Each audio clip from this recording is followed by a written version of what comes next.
ভুৱা ভাৱবাদীসকলৰ লগত জিহিস্কেলৰ যুগেৰে অহা ভাৱবাণীৰ মূল পাৰ্থক্যটো কি আছিল?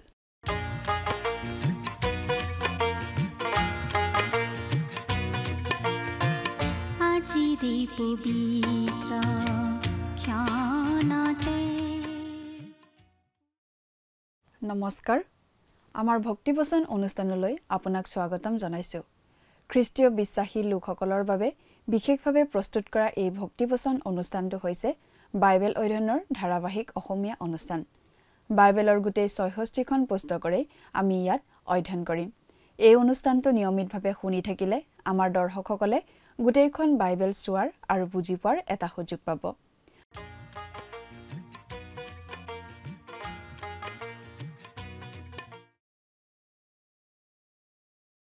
প্ৰিয় দৰ্শক, আপুনি যদি আমাৰ এই অনুষ্ঠানটো নিয়মিতভাৱে শুনি আছে তেনেহলে আপুনি নিশ্চয় জানে যে আমি এতিয়া বাইবেলৰ পুৰণি নিয়ম খণ্ডৰ জিহিস্কেল ভাৱবাদীৰ পুস্তকখন অধ্যয়ন কৰি আছো। যোৱা অনুষ্ঠানত এই জিহিস্কেল পুস্তকখনৰ 19 আৰু 20 নম্বৰ অধ্যায়ৰ ভিত্তিত আগবঢ়োৱা আলোচনা আমি শুনিবলৈ পালো। আজিৰ অনুষ্ঠানত এই জিহিস্কেল পুস্তকৰ 21 আৰু 22 নম্বৰ অধ্যায়ৰ ভিত্তিত আগবঢ়োৱা আলোচনা আমি শুনিবলৈ পাম। এই জিহিস্কেল পুস্তকৰ 21 আৰু 22 নম্বৰ অধ্যায়ৰ ভিত্তিত আগবঢ়োৱা আলোচনা আমি শুনিবলৈ পাম।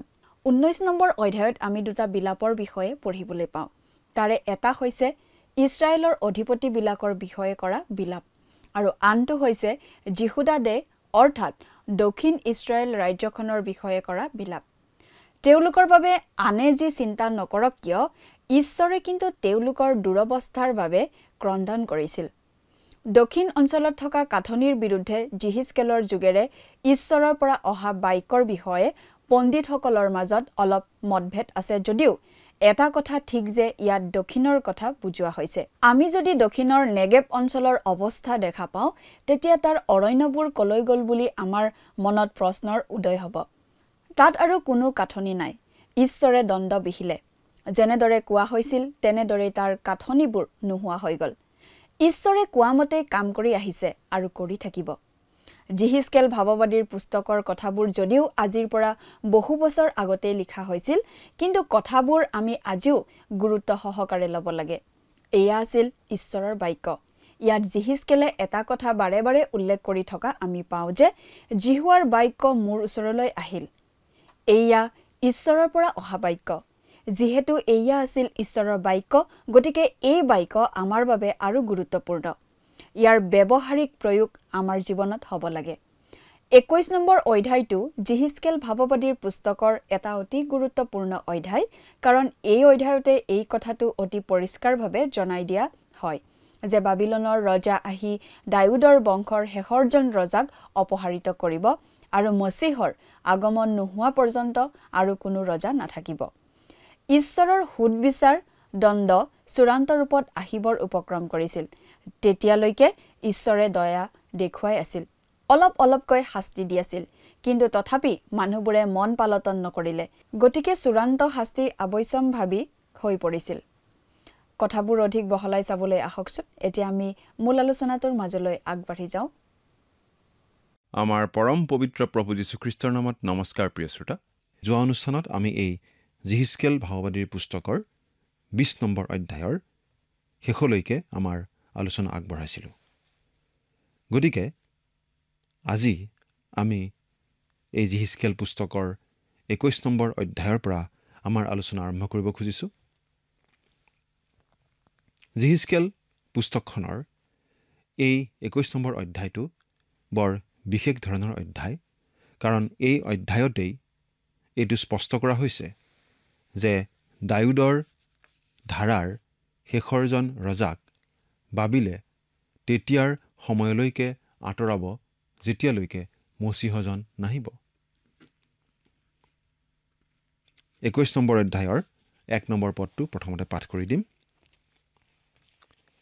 তেতিয়া জিহুৱাৰ বাক্য মোৰ ওচৰলৈ আহিল। জিহিস্কেল ভাৱবাদীয়ে এই কথা 3 বাৰ এই অধ্যায়টোত দোহাৰিব যে তেওঁ কোৱা বাক্য বা বাণী ঈশ্বৰ জিহুৱাৰ পৰাহে আহিছে। 2 আৰু 3 নম্বৰ পদ, হে মনুষ্য সন্তান, তুমি জেৰুজালেমৰ ফাললৈ তোমাৰ মুখ কৰি পবিত্ৰ স্থানবোৰৰ ফাললৈ বাক্য বৰষুৱা আৰু ইছৰাইল দেশৰ বিৰুদ্ধে ভাৱবাণী প্ৰচাৰ কৰা। তুমি ইছৰাইল দেশক কোৱা, জিহুৱাই এই কথা কৈছে, চোৱা, মই তোমাৰ বিপক্ষ। মই ফাকৰ পৰা মোৰ তৰোৱাল উলিয়াই তোমাৰ মাজৰ পৰা ধাৰ্মিক আৰু দুষ্ট দুয়োকো উচ্ছন্ন কৰিম। সুধবিচাৰ ইমান দিনে আহি আছিল, এতিয়া কিন্তু আহি গ'ল। এতিয়ালৈকে ঈশ্বৰৰ দয়া ৰখা হৈছিল, কিন্তু এতিয়া সুধবিচাৰ আহি উপস্থিত হ'লহি। তাৰ বাহিৰে আৰু কোনো বিকল্প নাই। তোমাৰ মাজৰ পৰা ধাৰ্মিক আৰু দুষ্ট দুয়োকো উচ্ছন্ন কৰিম। কি মাৰাত্মক কথা, কাৰণ ধাৰ্মিককো উচ্ছন্ন কৰা হ'ব। আপুনি সেয়ে হয়তো ভাবিছে চাগে যে ধাৰ্মিক হয়নো কি লাভ তেন্তে? কিন্তু কোন এই ধাৰ্মিকবিলাক? এওঁলোক ঈশ্বৰক ধৰা ধাৰ্মিক নহয়, ধৰ্মক ধৰা ধাৰ্মিক এওঁলোক। এওঁলোক সেইসকল লোক যিসকলে নিজকে ধৰ্মীয় লোক বুলি কয়। আমাৰ গীৰ্জাঘৰবোৰত হ'লে এইসকল লোক যিসকলে খ্ৰীষ্টীয় ধৰ্মত দীক্ষিত হৈছে, কিন্তু খ্ৰীষ্টক নিজৰ জীৱনৰ পৰিত্ৰতা আৰু প্ৰভুৰূপে ধৰি পৰিত্ৰাণ গ্ৰহণ কৰা নাই। পাপ বোলা গেলা ঘা এটাৰ ওপৰত ধৰ্মৰ বেণ্ডেজ মেৰাই লোৱা মানুহ এওঁলোক। বেণ্ডেজে জানো গেলা ঘা শুকুৱাব? ধৰ্মীয় হ'লেই জানো পাপ মোচন হ'ব? গতিকে এনেকুৱা ধাৰ্মিক আৰু দুষ্টৰ মাজত পাৰ্থক্য আচলতে একো নাই। ঈশ্বৰে সকলোকে উচ্ছন্ন কৰিব। 4 নম্বৰ পদ, মই ধাৰ্মিক আৰু দুষ্ট দুয়োকো তোমাৰ মাজৰ পৰা উচ্ছন্ন কৰিম। সেই নিমিত্তেই দক্ষিণৰ পৰা উত্তৰলৈকে সকলো মৰ্তৰ অহিতে মোৰ তৰোৱাল ফাকৰ পৰা ওলাব। তৰোৱাল ফাকৰ পৰা উলিয়াই তেওঁ দক্ষিণৰ পৰা উত্তৰলৈ সকলোৰে ওপৰত সেই তৰোৱাল চলাব। 5 নম্বৰ পদ, ইয়াত আমি এনেদৰে পাওঁ, আৰু মই জিহুৱাই যে ফাকৰ পৰা মোৰ তৰোৱাল উলিয়ালো, ইয়াক সকলো মৰ্তই জানিব। ই পুনৰাই নুলটিব। সুধবিচাৰ আহি উপস্থিত হোৱাৰ পাছত ই আৰু ঘূৰি নাযাব। মানুহে বুজি পাব যে সেয়া ঈশ্বৰৰ পৰাই আহিছে। 6 আৰু 7 নম্বৰ পদ, এই হেতুকে হে মনুষ্য সন্তান, হুমুনিয়াহ পেলোৱা, কঁকাল ভগাকৈ আৰু মনৰ বেজাৰেৰে সৈতে তেওঁবিলাকৰ আগত হুমুনিয়াহ পেলোৱা। তাতে কিয় তুমি হুমুনিয়াহ পেলাইছা, এই বুলি যেতিয়া তেওঁবিলাকে তোমাক সুধিব, তেতিয়া তুমি ক'বা, বাৰ্তাৰ কাৰণে, কিয়নো সেয়ে আহিছে, আৰু প্ৰত্যেকৰে হৃদয় দ্ৰৱ হ'ব, আটাইৰে হাত দুৰ্বল হ'ব, প্ৰত্যেকৰ মন নিৰুৎসাহ হ'ব, আৰু সকলোৰে আঁঠু পানীৰ নিচিনা অস্থিৰ হ'ব। চোৱা, প্ৰভু জিহুৱাই কৈছে, সেয়ে আহিছে আৰু সকলো সিদ্ধ হ'ব। ঈশ্বৰে জিহিচকেলক আৰু এটা সৰু অভিনয় প্ৰদৰ্শন কৰিবলৈ আজ্ঞা দিছে। তেওঁ কঁকাল ভগাকৈ মনৰ বেজাৰেৰে হুমুনিয়াহ পেলাব লাগে। কিয়? কাৰণ সুধবিচাৰ আহি দুৱাৰদলিত উপস্থিত হৈছেহি। আৰু সেই সময়ত কঁকাল ভগাকৈ চৰম বেজাৰেৰে হুমুনিয়াহ পেলোৱাৰ বাহিৰে আন কি বিকল্প থাকিব পাৰে বাৰু? 8 পৰা 10 নম্বৰ পদ পঢ়ি দিম।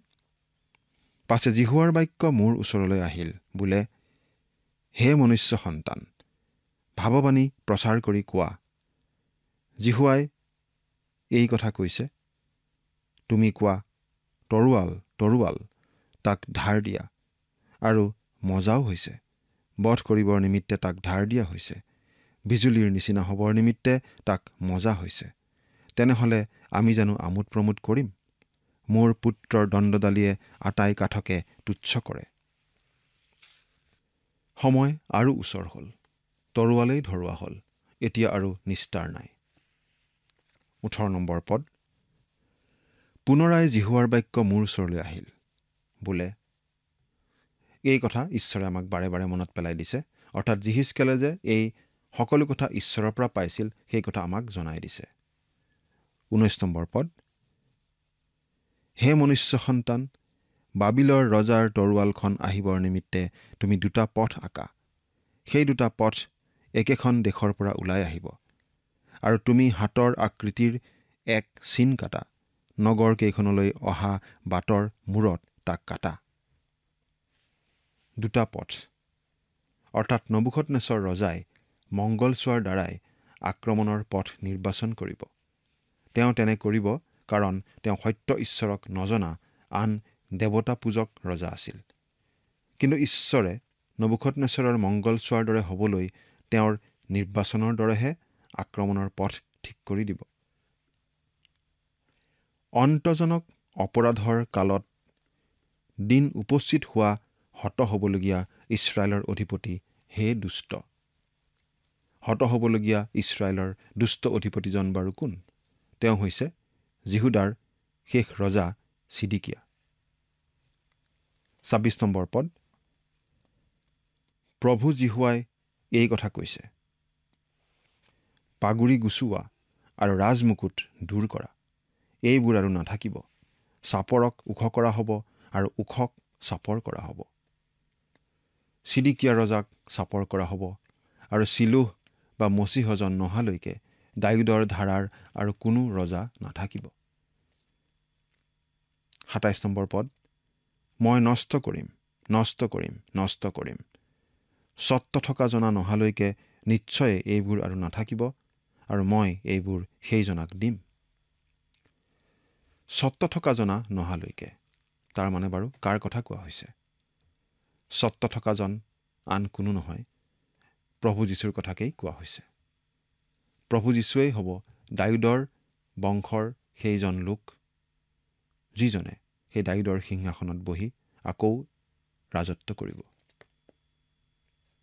ছিদিকিয়া ৰজাৰ পৰা তেতিয়ালৈকে কোনো আৰু দায়ুদৰ বংশৰ মানুহে সেই জাতিক শাসন নকৰিব। এতিয়া ২৯ নম্বৰ পদটো চাওঁ হওক। সিহঁতে তোমাৰ পক্ষে অনৰ্থক দৰ্শন পোৱাত, তোমাৰ পক্ষে মিছা মংগল চোৱাত এখন তৰোৱাল ফাকৰ পৰা এখন তৰোৱাল উলিওৱা হৈছে। গ্ৰাস কৰাবলৈ বিজুলী স্বৰূপ হ'বলৈ হত্যাৰ নিমিত্তে তাক মজা হৈছে। ইয়াত অমুনিয়াবিলাকলৈ আহিবলগীয়া দণ্ডৰ কথা কোৱা হৈছে, কিন্তু সেই লোকবোৰৰ অধাৰ্মিকতা অন্ত পৰিব বুলিও আমাক জনোৱা হৈছে। প্ৰভু যীশুখ্ৰীষ্টই শেষ দিনত এই শত্ৰুবোৰ পৰাস্ত কৰিব। ৩১ আৰু ৩২ নম্বৰ পদ।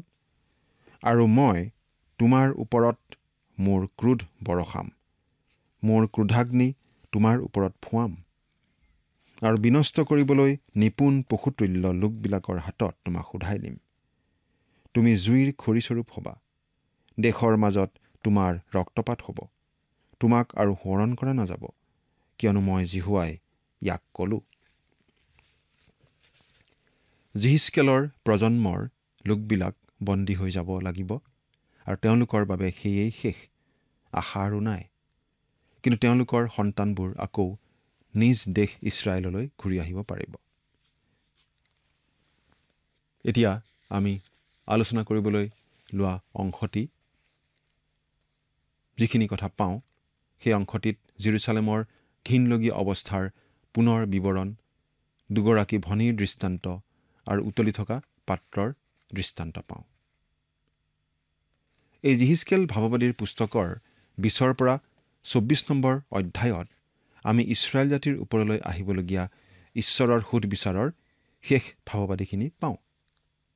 আৰম্ভণিত আমি পাইছিলোঁ জিহিজকেলৰ ভাৱবাণী আছিল শত্ৰুৰ হাতত বন্দী হৈ দেশান্তৰিত হোৱা দল দুটাৰ প্ৰতি। তেওঁবিলাকে ভাবি আছিল যে ঈশ্বৰে জেৰুচালেমৰ মন্দিৰটো ধ্বংস নকৰিব, কাৰণ সেইটো ঈশ্বৰৰ গৃহ আৰু তাত ঈশ্বৰৰ মহিমা জ্যোতি আছিল। তেওঁবিলাকে বিশ্বাস কৰিছিল যে সেইটোত হাত দিবলৈ নবুখদনেছৰক ঈশ্বৰে কেতিয়াও অনুমতি নিদিব। আজিকালি আমাৰ মাজতো চলি থকা কিছুমান কথা আমি অলপ সাৱধানে চাব লাগে। বহুতো মানুহৰ বিষয়ে আজিকালি প্ৰশংসাৰ কথা কোৱা হয়, আনকি তেওঁলোকৰ মৃত্যুৰ আগতেই লাগিলে তেওঁলোক ঈশ্বৰত ভৰসা নকৰা ঈশ্বৰ নিন্দকেই হওক, তেওঁলোকৰ বিষয়ে বহুতো ভাল ভাল কথা কোৱা হয়। কিছুমান প্ৰচাৰকেতো প্ৰশংসাৰ বাক্যেৰে তেনে মানুহক একেবাৰে স্বৰ্গলৈকে লৈ যায়। সেই বিষয়ত ঈশ্বৰৰ মন নাজানিলে আমি কাৰোবাৰ বিষয়ে কি কওঁ সেই বিষয়ে সাৱধান হ'ব লাগে। নহ'লে ঈশ্বৰত বিশ্বাস নকৰা মানুহে তেনে কোনো প্ৰশংসা পোৱা মানুহৰ জীৱনেৰে নিজৰ জীৱনৰ গুণাগুণ নিৰ্ণয় কৰি সেই মানুহজন অতি কুকৰ্মী আছিল বুলি জানিলেও তেনে মানুহকেই বিশ্বাস কৰিব আৰু বিশ্বাস কৰিব যে তেওঁৰ বাবে কোনো পৰিত্ৰাতাৰ প্ৰয়োজন নাই। আজি অতি দুখ লগা কথা এইয়ে যে সাধুসকলৰ আগতেই খ্ৰীষ্টৰ শুভবাৰ্তা সঘনাই কৈ থকা হৈছে, কিন্তু পৰিত্ৰাণ নোপোৱা লোক উপস্থিত থকা স্থান বা সময়ত নহয়। প্ৰায়েই প্ৰচাৰকজনে মানুহবোৰ সন্তুষ্ট কৰিবলৈহে তেওঁৰ বাৰ্তাবিলাক দিয়ে। জিহিচকেল ভাৱবাদীৰ দিনৰ সেই ভুৱা ভাৱবাদীবিলাকেও আচলতে তাকেই কৰি আহিছিল। এই শেষ ভাৱবাণীকেইটাত জিহিচকেল ভাৱবাদীয়ে গোটেই কথাবোৰ স্পষ্টভাৱে জনাই দিছে।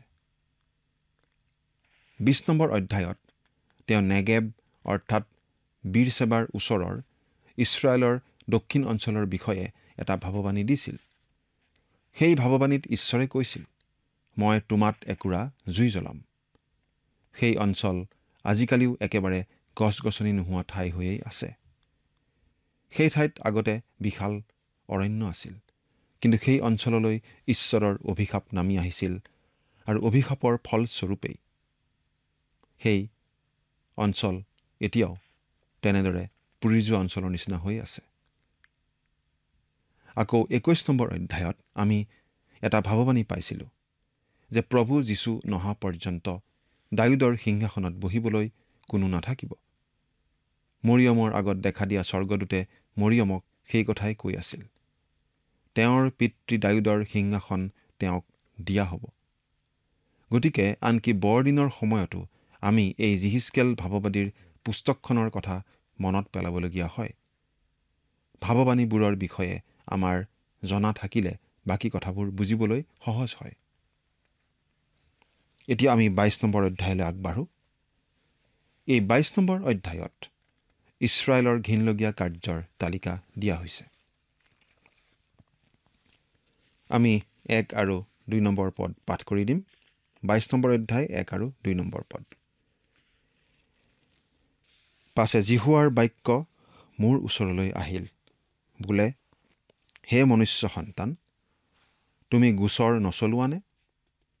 ৰক্তপাতকাৰিণী নগৰীৰ ওপৰত গোচৰ নচলোৱানে? তেন্তে তাইৰ আটাই ঘিনলগীয়া কাৰ্য তাইক বুজোৱা। জেৰুচালেম নগৰখন ৰক্তপাতকাৰী নগৰ। একেটা কথাকে যিচয়া ভাৱবাদীয়েও কৈছে। আমি পঢ়িবলৈ পাওঁ যিচয়া ভাৱবাদীৰ পুস্তকৰ 1 নম্বৰ অধ্যায়ৰ 21 নম্বৰ পদত। প্ৰভু যীশুৱেও জেৰুচালেমক ভাৱবাদীসকলক বধ কৰোতা নগৰ বুলি কৈছে। আমি পঢ়িবলৈ পাওঁ লোকে লিখা শুভবাৰ্তা 13 নম্বৰ অধ্যায়ৰ 34 নম্বৰ পদত। প্ৰভু যীশুখ্ৰীষ্টকো বধ কৰাত জেৰুচালেম সম্পূৰ্ণৰূপে জড়িত। পাচনিৰ কৰ্ম 7 নম্বৰ অধ্যায়ৰ 52 নম্বৰ পদত আমি এই কথা বিশেষভাৱে পাওঁ। প্ৰভু যীশুখ্ৰীষ্টক ক্ৰুচত তুলিবৰ বেলিকা জনগণই চিঞৰি চিঞৰি পিলাতক জনাইছিল এই বুলি, তাক ক্ৰুচত দিয়ক, তাক ক্ৰুচত দিয়ক, তাৰ তেজে আমাক আৰু আমাৰ সন্তানবিলাককো পাওক। এই বুলি আমি পঢ়িবলৈ পাওঁ মথিয়ে লিখা শুভবাৰ্তা 27 নম্বৰ অধ্যায়ৰ 25 নম্বৰ পদত। আৰু এই মানুহজাকৰ প্ৰায় গোটেইখিনি মানুহেই আছিল জেৰুচালেম নগৰৰ বাসিন্দা। তদুপৰি ইছৰাইলৰ নেতাসকল জঘন্য পাপবোৰত জড়িত আছিল। প্ৰথমটো হৈছে জেৰুচালেমৰ ভাৱবাদীসকলে কৈছিল, জেৰুচালেম ভালদৰেই চলি থাকিব। জিহিচকেল 22 নম্বৰ অধ্যায়ৰ 25 পদ। দ্বিতীয়তে, সেই পুৰোহিতসকলে ঈশ্বৰৰ বিধি বিধান ভংগ কৰিছিল। 22 নম্বৰ অধ্যায়ৰ 26 পদ। তৃতীয়তে, জেৰুচালেমৰ অধিপতিবিলাক ৰাং কুকুৰৰ নিচিনা আছিল। 22 নম্বৰ অধ্যায় 27 নম্বৰ পদ। এই সকলোবিলাকৰ কাৰণেই জেৰুচালেম নগৰখন ৰক্তপাতকাৰী নগৰ আছিল। আমি 22 নম্বৰ অধ্যায়ৰ গোটেইখিনি পদ পঢ়ি দিবলৈ সময় নহ'ব, তথাপি আমি যিমান পাৰোঁ পঢ়ি যাম। প্ৰথমতে আমি একেবাৰে 3 নম্বৰ পদৰ পৰাই পাঠ কৰি যাওঁ। আৰু তুমি কোৱা, প্ৰভু যীশুৱাই এই কথা কৈছে। ই এনেকুৱা নগৰী যে নিজৰ সময় আহিবৰ নিমিত্তে নিজৰ মাজত ৰক্তপাত কৰে আৰু নিজকে অশুচি কৰিবলৈ নিজৰ নিমিত্তে মূৰ্তি নিৰ্মাণ কৰে। হে নগৰী, তুমি কৰা ৰক্তপাতত তুমি দোষী হলা, আৰু তুমি নিৰ্মাণ কৰা তোমাৰ মূৰ্তিবোৰৰ দ্বাৰাই তুমি অশুচি হলা, আৰু তুমি তোমাৰ কাল ওচৰ চপাইছা আৰু তোমাৰ আয়ুসৰ শেষলৈ আহিছা। এই হেতুকে মই জাতিবিলাকৰ আগত তোমাক ধিক্কাৰৰ আৰু আটাই দেশৰ আগত বিদ্ৰূপৰ বিষয় কৰিম। হে বদনামী কলহপূৰ্ণা নগৰী, তোমাৰ ওচৰত আৰু নিলগত থকা সকলোৱে তোমাক বিদ্ৰূপ কৰিব। চোৱা, ইছৰাইলৰ অধ্যক্ষবিলাক নিজ নিজ বাহুবল অনুসাৰে ৰক্তপাত কৰিবলৈ তোমাৰ মাজত আছে। তোমাৰ মাজত পিতৃমাতৃক হেয়জ্ঞান কৰা হৈছে, তোমাৰ মাজত বিদেশীক অত্যাচাৰ কৰা হৈছে, তোমাৰ মাজত পিতৃহীন আৰু বিধৱাক অন্যায় কৰা হৈছে। তুমি মোৰ পবিত্ৰ বস্তুবোৰ ঘিণ কৰিছা আৰু মোৰ বিশ্ৰাম দিনবোৰ অপবিত্ৰ কৰিছা। ৰক্তপাত কৰিবলৈ তোমাৰ মাজত চৰ্চি ফুৰা লোক আছে। তোমাৰ মাজত লোকে পৰ্বতবোৰৰ ওপৰত ভোজন কৰে, তোমাৰ মাজত ব্যভিচাৰ কৰে, তোমাৰ মাজত পিতৃবিলাকৰ উলংগতা প্ৰকাশ কৰে, তোমাৰ মাজত ঋতুস্নান হোৱা তিৰোতাক বলাৎকাৰ কৰে। কোনোৱে নিজৰ ওচৰ চুবুৰীয়াৰ তিৰোতাৰে সৈতে ঘিনলগীয়া কাৰ্য কৰে, কোনোজনে নিজৰ বোৱাৰীয়েকক কুকৰ্মেৰে অশুচি কৰে, আৰু তোমাৰ মাজত আন কোনোৱে নিজৰ ভনীয়েকক বাপেকৰ জীয়েকক বলাৎকাৰ কৰে। ৰক্তপাত কৰিবলৈ লোকে তোমাৰ মাজত ভেটি লয়, তুমি সুত আৰু বাঢ়ি লওঁতা, আৰু তুমি লোভ কৰি অত্যাচাৰৰ দ্বাৰাই তোমাৰ ওচৰ চুবুৰীয়াৰ পৰা লাভ কৰিছা, কিন্তু মোক হলে পাহৰিছা। ইয়াক প্ৰভু যীশুৱাই কৈছে। এনেদৰে জেৰুচালেমৰ বিষয়ে বিভিন্ন অভিযোগ ঈশ্বৰে জনাই আছে। আমি এতিয়া 17 নম্বৰ পদৰ পৰা পাঠ কৰি যাম। পুনৰ জিহুৱাৰ বাক্য মোৰ ওচৰলৈ আহিল, বোলে, হে মনুষ্য সন্তান, ইছৰাইল বংশ মোৰ দৃষ্টিত ভাঁজস্বৰূপ হ'ল। তেওঁবিলাক সকলোৱেই মোহিত দিব লগা পিতল, বগী, তাম, লোহা আৰু সীহস্বৰূপ। তেওঁবিলাক ৰূপৰ ভাঁজস্বৰূপ। এই হেতুকে প্ৰভু যীশুৱাই এই কথা কৈছে, তোমালোক সকলোৱেই ভাঁজস্বৰূপ হোৱাৰ নিমিত্তে চোৱা, মই তোমালোকক জেৰুচালেমৰ মাজত গোটাম। মানুহে ৰূপ, পিতল, লোহা, সীহ আৰু বগীতাম গলাবৰ নিমিত্তে তাৰ ওপৰত জুই ফুৱাবলৈ মুহিৰ মাজত তাক গোটাই দিয়াৰ নিচিনাকৈ মই তোমালোকক মোৰ ক্ৰোধত আৰু কোপত গোটাম আৰু তোমালোকক তাত পেলাই গলাম। এনেকি মই তোমালোকক গোটাই মোৰ ক্ৰোধাগ্নি তোমালোকৰ ওপৰত ফুৱাম, তাতে তোমালোক তাৰ মাজত গলি যাবা। মুহিৰ মাজত ৰূপ গলাৰ নিচিনাকৈ তাৰ মাজত তোমালোক গলিবা। তাতে মই জিহুৱাই যে তোমালোকৰ ওপৰত মোৰ ক্ৰোধ বৰষালো, তাক তোমালোকে জানিবা। পাছে জিহুৱাৰ বাক্য মোৰ ওচৰলৈ আহিল, বোলে, হে মনুষ্য সন্তান, তুমি জিহুদাক কোৱা, তুমি হাবি নকটা বা ক্ৰোধৰ দিনা বৰষুণ নিদিয়া দেশ। তাৰ মাজত তাৰ ভাৱবাদীবোৰে চক্ৰান্ত কৰিছে। সিহঁত চিকাৰ ধৰোঁতে গৰ্জন কৰোঁতা সিংহৰ নিচিনা। সিহঁতে মনুষ্যক গ্ৰাস কৰে। সিহঁতে ধন সম্পত্তি আৰু বহুমূল্য বস্তু নিয়ে। সিহঁতে তাৰ মাজত তাৰ বিধৱাৰ সংখ্যা বঢ়ালে। তাৰ পুৰোহিতবোৰে মোৰ ব্যৱস্থাৰ বিপৰীতে অত্যাচাৰ কৰে আৰু মোৰ পবিত্ৰ বস্তুবোৰ অপবিত্ৰ কৰে। সিহঁতে পবিত্ৰ আৰু সাধাৰণৰ মাজত প্ৰভেদ নাৰাখে বা সূচী আৰু অসুচীৰ মাজত বিভিন্ন কৰিবলৈ মানুহক নিশিকায়। সিহঁতে মোৰ বিশ্ৰাম দিনবোৰৰ পৰা সিহঁতৰ চকু ঢাকে আৰু মই সিহঁতৰ মাজত অপবিত্ৰীকৃত হলো। এতিয়া জেৰুচালেমৰ বিষয়ে আন কিছুমান কথা আমি পঢ়িবলৈ পাওঁ। 30 আৰু 31 নম্বৰ পদ চাওঁ। আৰু মই দেশ নষ্ট নকৰিবৰ নিমিত্তে চাৰিওফালে গড় নিৰ্মাণ কৰিব পৰা আৰু দেশৰ অৰ্থে মোৰ আগত গড়ৰ ভঙা বাটত থিয় হ'ব পৰা এনে এজন মানুহ তেওঁবিলাকৰ মাজত বিচাৰিলোঁ, কিন্তু মই কাকো নাপালোঁ। এই হেতুকে মই তেওঁবিলাকৰ ওপৰত মোৰ ক্ৰোধ বৰষাম। মোৰ ক্ৰোধাগ্নিৰে তেওঁবিলাকক সংহাৰ কৰিম। প্ৰভু যীশুৱাই কৈছে, মই তেওঁবিলাকৰ নিজৰ নিজৰ আচাৰ ব্যৱহাৰৰ ফল তেওঁবিলাকৰ মূৰত ফলিওৱাম। দুই ব্যৱধানৰ মাজত থিয় দিবলৈ মানুহ এজন গোটেই দেশখনত বিচাৰি পোৱা নগৈছিল।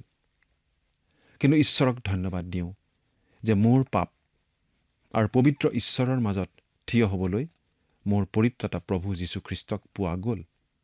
আজি প্ৰভু যীশুখ্ৰীষ্টইহে মোক ধাৰ্মিক ৰূপত দেখে। প্ৰভু যীশুখ্ৰীষ্টত আশ্ৰয় লোৱা অৱস্থাতহে ঈশ্বৰে মোক ধাৰ্মিক ৰূপত দেখে। তেওঁ আজিও মানুহ আৰু ঈশ্বৰৰ মাজত থকা ব্যৱধানৰ মাজত থিয় হয়। ধন্য হওক প্ৰভু যীশুৰ নাম। সেই প্ৰভু যীশুক আপুনি বাৰু আপোনাৰ জীৱনৰ ত্ৰাণকৰ্তা বুলি গ্ৰহণ কৰিছেনে? ঈশ্বৰে আপোনাক আশীৰ্বাদ কৰক। আমেন।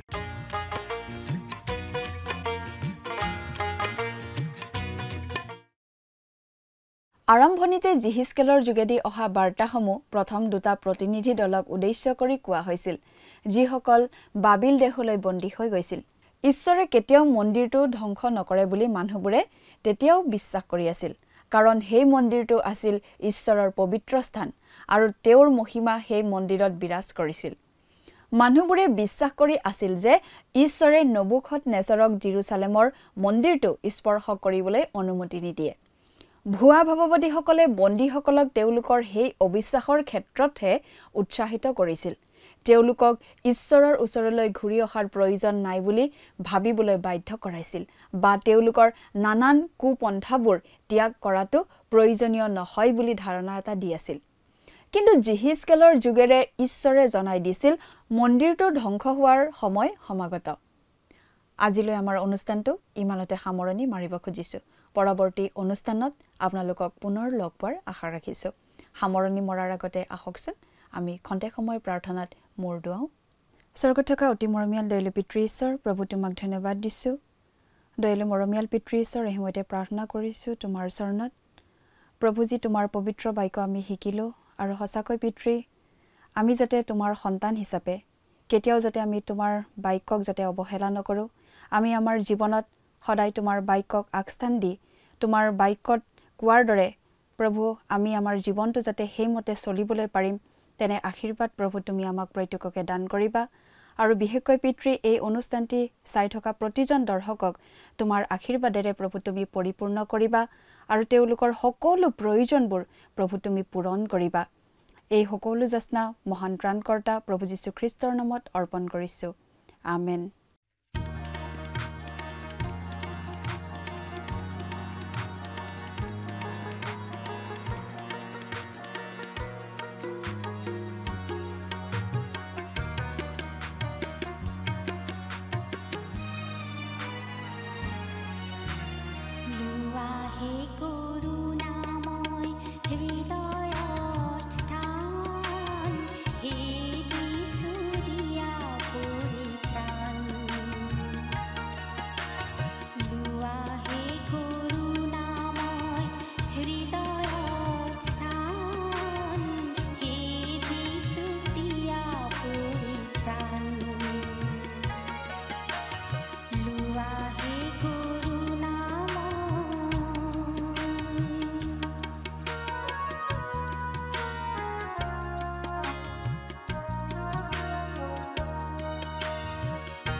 প্ৰিয় শ্ৰোতা দৰ্শক, আশা কৰোঁ ভক্তিবচন অনুষ্ঠানটি উপভোগ কৰি আপোনাৰ নিশ্চয় ভাল লাগিছে। এই বিষয়ে আপোনাৰ মতামত জানিব পাৰিলে আমি নথৈ আনন্দিত হ'ম। আপোনাৰ যদি আমাৰ এই অনুষ্ঠানটি উপভোগ কৰি ভাল লাগিছে, তেন্তে অনুগ্ৰহ কৰি আমালৈ এটি মিছ কল দিয়কচোন। আপোনাৰ এটা মিছ কল আমাৰ বাবে অতি মূল্যৱান। প্ৰতিটো মিছ কল দিয়া সকলৰ মাজৰ পৰা এজন বিশেষ দৰ্শকক বাছি লৈ সপ্তাহৰ শেষত পুৰস্কৃতও কৰা হ'ব।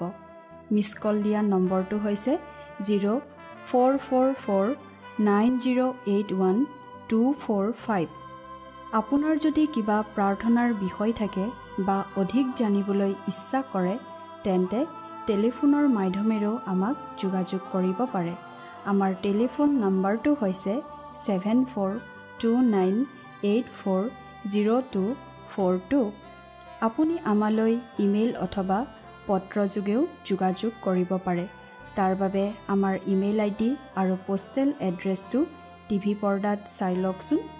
পুনৰ লগ পোৱাৰ আশাৰে আজিলৈ ইমানতে সামৰিছোঁ। ঈশ্বৰে আপোনাক আশীৰ্বাদ কৰক।